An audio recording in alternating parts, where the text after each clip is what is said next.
बिस्मिल्लाहिर्रहमानिर्रहीम। मैं हैदर खान अलैदर real estate and builders multi garden B17 Islamabad से। नाज़रीन, जैसे आज के दौर में आप कोई भी प्रॉपर्टी ख़रीदना चाहते हैं या कोई भी चीज़ इंस्टॉलमेंट पे लेने जाते हैं तो आप अमूमन फ़ाइल का तज़किरा सुनते हैं।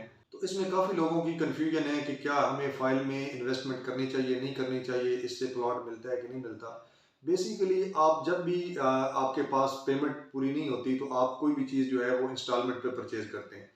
तो इसमें फ़ाइल के क्या नुकसान हैं और फ़ाइल में क्या इसमें फ़र्क है, ओपन फ़ाइल ख़रीदनी चाहिए, क्लोज़ करनी चाहिए, ये भी डिटेल में डिस्कस करते हैं। और इसके अलावा आपको एंड पे बताता चलूँगा कि किस तरह की फ़ाइलें जो हैं आपको लाज़मी ख़रीदनी चाहिए, क्या-क्या क्राइटेरिया है, अगर वो आपको पूरा होता नज़र आता है तो आपको फ़ाइलों में इन्वेस्टमेंट करनी चाहिए।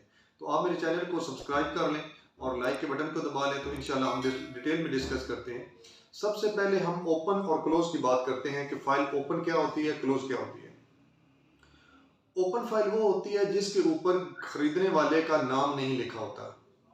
मतलब ये कि वो एक खाली फॉर्म होता है, उसके ऊपर किसी किस्म का कोई नाम, एड्रेस वगैरह कुछ भी नहीं होता। जबकि एक क्लोज फाइल जो होती है उसके ऊपर बाकायदा बंदे का नाम लिखा होता है, उसके नेक्स्ट ऑफ किन का नाम लिखा होता है, उसका एड्रेस लिखा होता है, शनाख्ती कार्ड लिखा होता है, उसकी मतलब पूरी डिटेल होती है।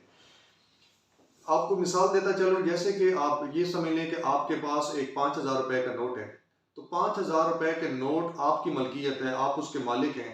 लेकिन जब तक आपकी जेब में है या आपकी कस्टडी में है, आप तब तक ही उसके मालिक हैं। लेकिन जैसे ही वो नोट किसी और की पॉकेट में चला जाता है या आपसे गुम हो जाता है तो अब आपकी मलकियत ख़त्म हो गई, आप उस पर क्लेम भी नहीं कर सकते। अगर करें भी सही तो आपका वीक केस जो होगा वो बहुत वीक होगा और आपको काफ़ी मुश्किलात का सामना करना पड़ेगा।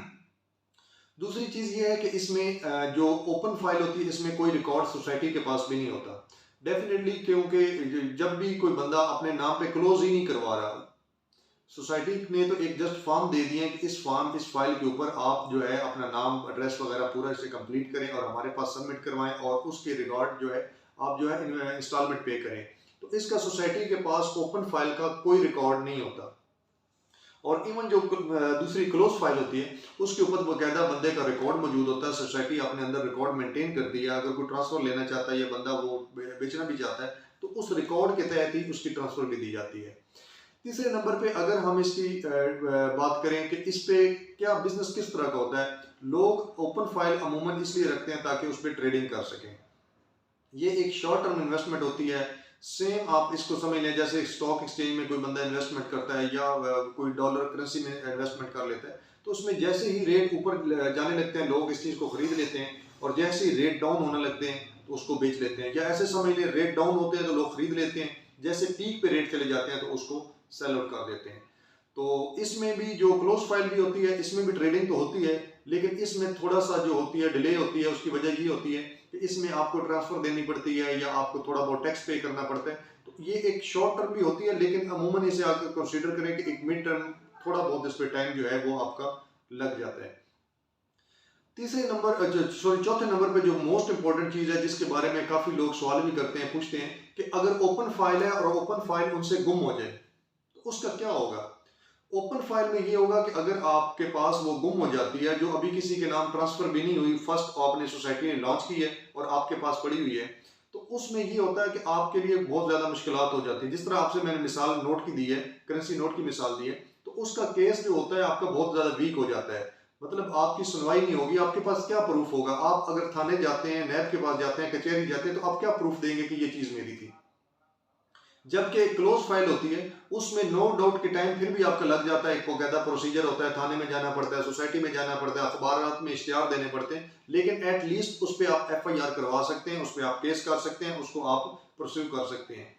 दूसरा ये होता है कि ओपन फाइल में अंदर आपको कोई टैक्स वगैरह चूंकि आपने पे नहीं किया होता है, किसी किस्म की ट्रांसफर फीस नहीं होती, कुछ भी नहीं होता, तो कैसा किस बिहार पे गवर्नमेंट आपको उस चीज़ की फीडबैक देगी या उसके ऊपर आपको सिक्योर करेगी, क्योंकि उसमें तो आपने कोई ऑन रिकॉर्ड आप हैं ही नहीं, वो एक जस्ट ओपन चीज़ है। तो बाकी जो क्लोज फाइल होती है उसके ऊपर बाकायदा आप टैक्स भी देते हैं और उसके ऊपर ट्रांसफर फी भी देते हैं।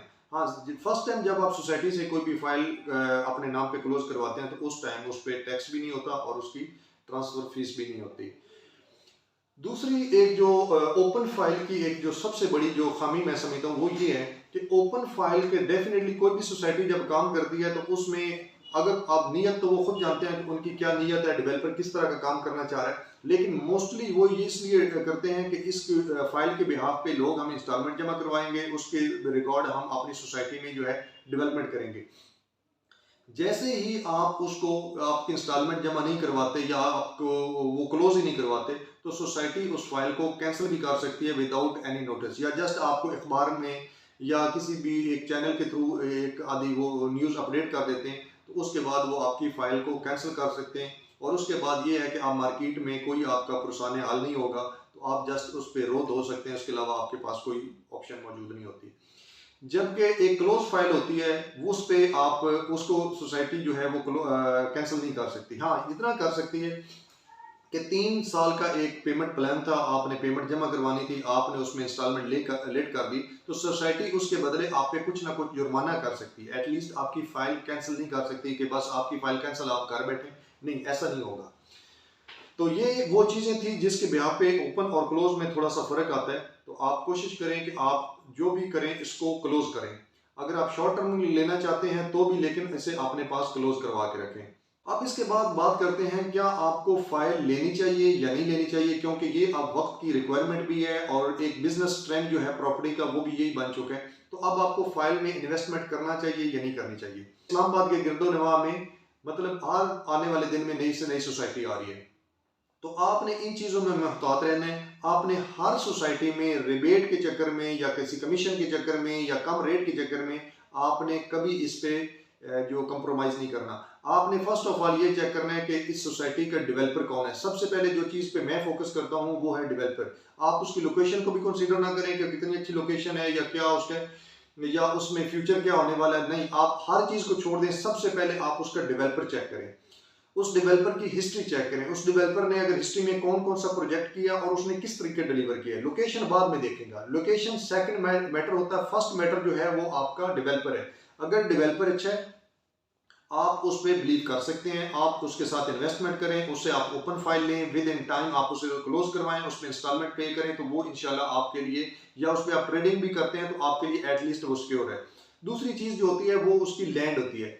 जो अच्छा डेवलपर होता है यकीनन वो लैंड पहले परचेज करता है, उसके रिकॉर्ड उसके बदले में जो है वो जो फाइलें वो सेल करता है। लेकिन एक ऐसा जो फ्रॉडिया होता है, जो इस तरीके से जिसने डिलीवर नहीं करना होता, तो उसके पास लैंड भी नहीं होती, या उसके पास तकरीबन 1000-2000 कनाल जगह होती है और 20-25 हज़ार के बदले जो है वो फाइल जो है वो मार्केट में इशू कर देता है। तो इसलिए एक चीज़ इधर लोग अमूमन ये भी सवाल करते हैं कि एक सोसाइटी है, उसके पास एनओसी भी है, तो एनओसी होने के बावजूद वो सोसाइटी इस तरह हमें डिलीवर नहीं कर रही। तो ये एक चीज़ आप ज़हन में रखें और इस चीज़ को आप नोट कर लें कि एनओसी का हरगिज़ मतलब नहीं है कि ये गवर्नमेंट के रिकॉर्ड में पूरी सोसाइटी क्लियर हो चुकी है, या एक एक फाइल जो एक एक डॉक्यूमेंट जो इन्होंने दिया है वो पूरे का पूरा जो है वो गवर्नमेंट के रिकॉर्ड में है। नहीं, सोसाइटी जब भी एनओसी लेती है तो वो एक मखसूस रकबे के अगेंस्ट लेती है। अगर उसके पास 2000 कनाल है या 1000 कनाल है या 200 कनाल है, तो वो उसका एनओसी ले लेती है और उस पर अपनी मार्केटिंग शुरू कर देती है और फाइलें जो है वो लाखों कनाल के बदले बेच देती हैं। तो ये सबसे बड़ा एक प्रॉब्लम आता है। इसलिए एक चीज़ को, एनओसी को आप ज़्यादा ज़हन में ना रखें। आप ज़्यादा से ज़्यादा अगर आपने करना है तो आप डेवलपर देखें। और उसकी अगली चीज़ जो आती है, क्योंकि आप मार्केट के साथ इन टच नहीं होते, हर बंदा अपनी फील्ड का माहिर होता है, तो आप अपने एजेंट के साथ काम करें। और ऐसे एजेंट के साथ काम करें जो आपको इस चीज़ का बाकायदा इंफॉर्मेशन प्रोवाइड करे, वो इस मार्केट को जानता हो। क्योंकि जो एक प्रॉपर्टी एजेंट है, जो डीलर है, वो इस चीज़ को समझता है, क्योंकि वो फुल टाइम यही काम कर रहा है। वो इस चीज़ों को जानता है, कौन सा डेवलपर अच्छा है, उस हिस्ट्री में क्या क्या किया है, उसके पास लैंड है या नहीं है। अननोन बंदा या ओवरसीज को इस चीज़ का इल्म नहीं होता। तो आप अच्छे डेवलपर के अच्छे एजेंट के साथ काम करें जो आपको बाद में उसकी सर्विसेज भी प्रोवाइड कर सके। तो ये थी आज की वीडियो में। अगर इन चीज़ों को अगर आप ओके करते हैं कि उसकी लैंड भी है, उसके पास अच्छा डेवलपर भी है, अच्छा आपके पास एजेंट भी है, तो आपको यकीनन फाइल्स में इन्वेस्टमेंट करनी चाहिए। फाइल्स को आप अगर शॉर्ट टाइम के लिए ओपन भी रख लेते हैं तो हर्ज नहीं है, लेकिन जब तक सोसाइटी उसका नोटिस देती है उससे पहले पहले आप उसको अपने नाम पे क्लोज करवा लें। तो आज की वीडियो उम्मीद करता हूँ आपके लिए इन्फॉर्मेटिव होगी। अगर आपको वीडियो पसंद आई तो मेरे चैनल को सब्सक्राइब कर दें। इजाज़त दीजिए, मिलते हैं इंशाल्लाह एक नई वीडियो के साथ। अल्लाह हाफिज़।